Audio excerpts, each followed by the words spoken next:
everyone, and welcome back to my channel, Melanade Beauty.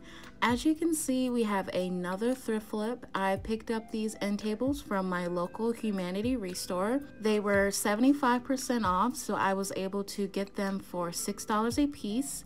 And I just love how the legs are very curved and rounded.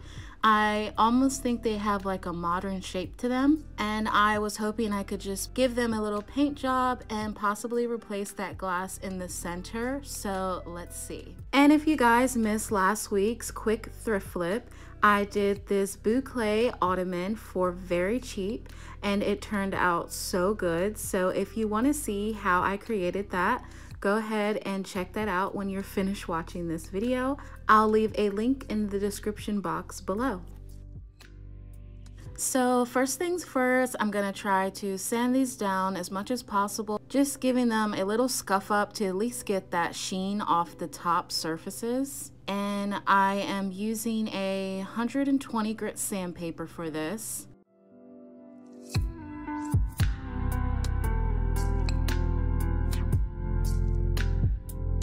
Once the top was done, I flipped them over and started working on the legs as much as I could. They're very rounded and cornered, and so this was a little tougher to do.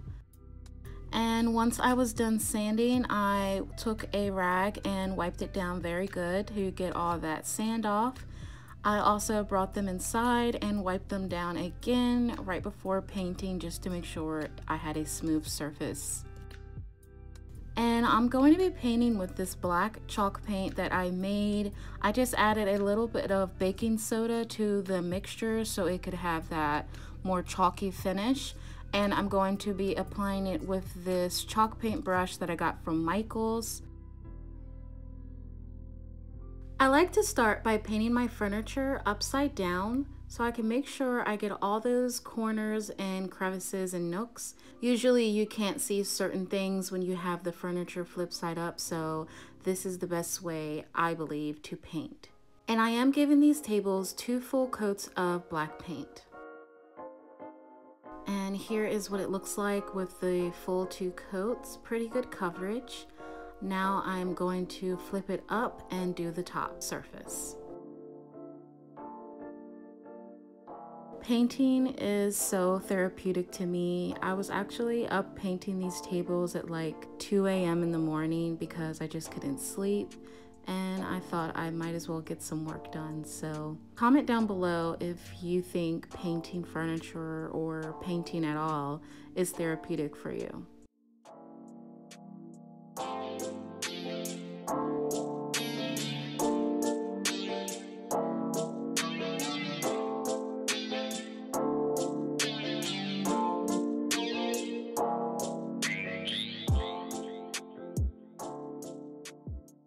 Now while I'm letting those tables dry, I'm going to prepare the sealer. I like using polyacrylic, but it does tend to have that milky look when painting on black furniture. So I saw that Kay Scott, which is an amazing furniture flipper on YouTube, she tints her polyacrylic with the black paint just a little bit, enough so you won't get that milky white layer on top of your black furniture. And this tip can apply to any dark colored furniture, not just black. I do know that you're supposed to use a separate paintbrush with your paint and a separate paintbrush with your sealer, but I just love this rounded paintbrush, chalk brush from Michael's.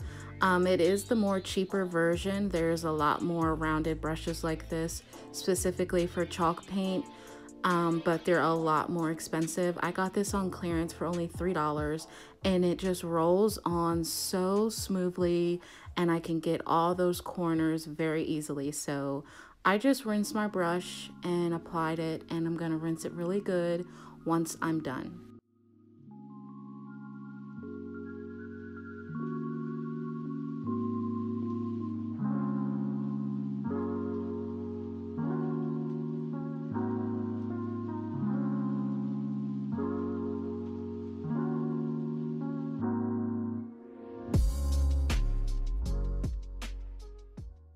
Keep in mind that the best way to apply polyacrylic or any type of white milky base is to do very thin light coats and let it dry and then come back and do a second coat.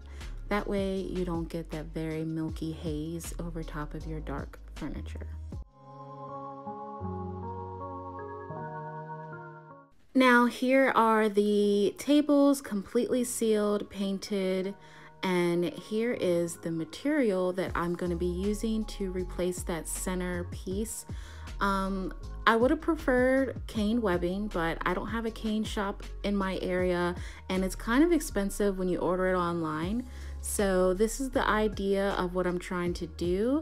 This material is actually a table runner that I got from Target. So if you want to create the same look, it's very affordable. Now, I thought about this a lot, about how I wanted to apply this material and still have a sturdy base at the bottom so you wouldn't puncture it through. I really wanted to use wood and get a cutout piece of wood that fit that inside, but I didn't want to go out and spend extra money on these little quick thrift flips, so I'm gonna just be using the glass that came with it. And hopefully this E6000 and super glue and hot glue is gonna really hold up. That's the only thing that kind of worries me for like future wear and tear, that maybe the glue will start peeling, because it is applied to glass and glass can get very cold, and once it gets cold that glue kind of just pops off. So if you have any experience with E6000 sticking to glass surfaces like this and it's held up, please leave a comment down below so I know what to look forward to. So to secure down the edges and the corners, I use hot glue, and for the rest of the glass I use the E6000 and kind of just smear it all over and work my way down as I go.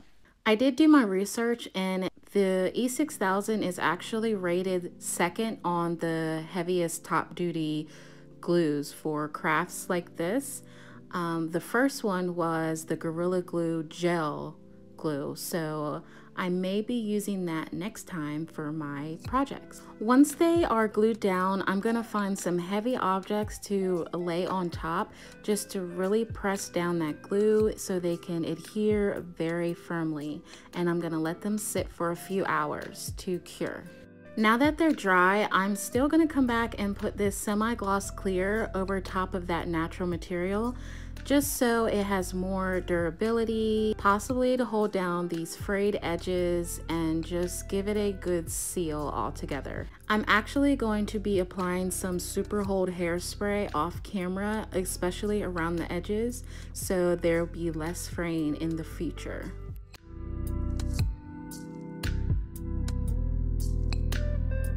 And now here is the moment of truth. Just going to pop these right back in as they were, and they fit seamlessly inside, and they look exactly how I wanted them to turn out. I actually like how the edges are a little frayed. It looks more natural and authentic to me, especially for that Afrocentric bohemian look. You can't see the glue, it dried clear. Now I'm going to style these and show you guys the final results. But first, let's take a quick look at the before.